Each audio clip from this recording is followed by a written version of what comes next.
आज chicken recipe दब नानी। हाय फ्रेंड्स, नमस्कार, welcome to my YouTube channel. आज बहुत दिन पर लॉन्ग वीडियोटे आसी।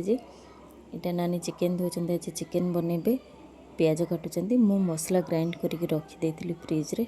छुआ मैंने आमर ये खेलुचन, बहुत तो गरम होची समस्त आड़े, आम आड़ भी लाइन प्रोब्लेम होची, लाइन पलि जाउची ना। मसलाटा ग्राइंड कर रखीदे आ किसी प्रोब्लेम हेनी, आम जिते चाहिए भी रोसे कर पारबा। कड़े बसैक सोरिष तेल देदेले, सोरिष तेल गरम होगा खड़ा मसला देले, काटी रखि पियाज को देदेले, पियाज मसला देदेले।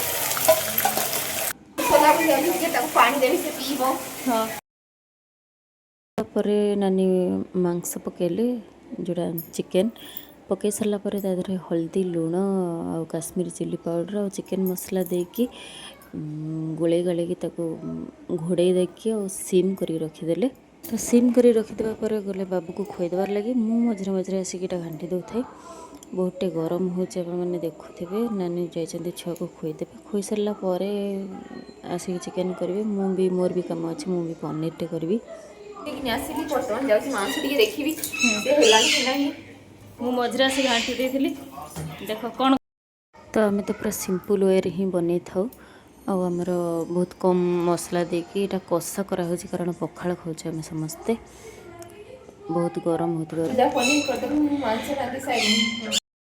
इटी चिकेन होगा रेडी। धनिया पत्र देदेले, देकी गोले गले ढापी ढुपी रखीदे। मुझे पनीर बनईदेवी। पनीर बन सारापर खाइबू। बहुत गरम होची। पनीर टे नीली अधा को मु बड़ बड़ साइज करके काटिदेली समान साइज रे। तापर आउ अधा को मु भल भाव को कदुकस कर नेली। ये भल भाव कदुकस होगला देखु। तापर अदा पियाज रसुण को मु ग्राइंड कर गोटे पेस्ट बनईदेवी। देन ये पेस्ट होगला। पेस्ट होगला बतरे रखीदेली काजू आ दीटा टमाटो को पकईकि ग्राइंड करके एटा भी गोटे पेस्ट बनईदेली। गोटे पैन रे तेल गरम करदेली, सोरिष तेल आ काटी रखि पनीर को भल भाव फ्राए करी लाल होगा पर्यंत। तो यहाँ भल भाव फ्राए करनेली। फ्राए कर सारा गोटे प्लेट को काटदेली।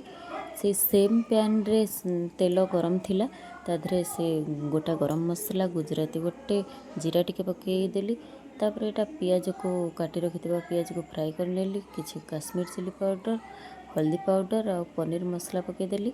ग्राइंड कर रखि मसला को भी 2-3 चम्मच पकईदेली। भल भाव घाटी सारापर से टमाटो पेस्ट को भी पकईदेली। स्वाद अनुसार लुण आउ यहाँ मेथी अधिक देदेली, कारण यहाँ हूँ मेथी पनीर करछि। आ कदुकस कर रखि से पनीर को देकी भल भाव गोले नेली। गोले नेला पर फ्राए कर रखि तो फ्राए कर पनीर को भी पकईकि भल भाव गोले नेली। आ गरम पानी गोटे बाउले देली, कारण आपण मैंने जेकोसी तरकारी करूँ जदि गरम पानी देवे ताले बहुत बढ़िया टेस्ट होता है। यहाँ मुझे दे सारापर स्पीडी करके गैस को रखी थी। यहाँ पनीर होगला रेडी। धनिया पत्र देदेली।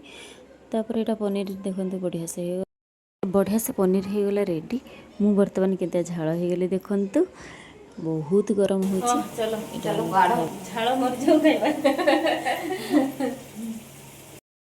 ये 2 जन बाढ़ी आनलु खाइलु। आज चिकेन कथा बहुत बढ़िया लगुला, टेस्टी। आ पनीर भी बहुत भल लगुला कहते समस्ते। पनीर आपण मैंने घरे निहाती बनातु। मेथी पनीर बहुत बढ़िया टेस्ट यहाँ लगुला आज कहते समस्ते। भिडियोटी केमिति लगिला कमेंट माध्यम रे जणेबे। लाइक शेयर सब्सक्राइब करने जमार भूलिबे नहीं। रोचु आउ गोटे भिडियो रे आपण मन सहित देखा आउ आम चैनल को सब्सक्राइब कर दियंतु नुआ नुआ भिडियो पाइबार लगी आउ नुआ नुआ रेसिपी आपण मन पे आनिबु। रोचु जय जगन्नाथ। चैनल को सब्सक्राइब करने को जमार भूलिबे नहीं।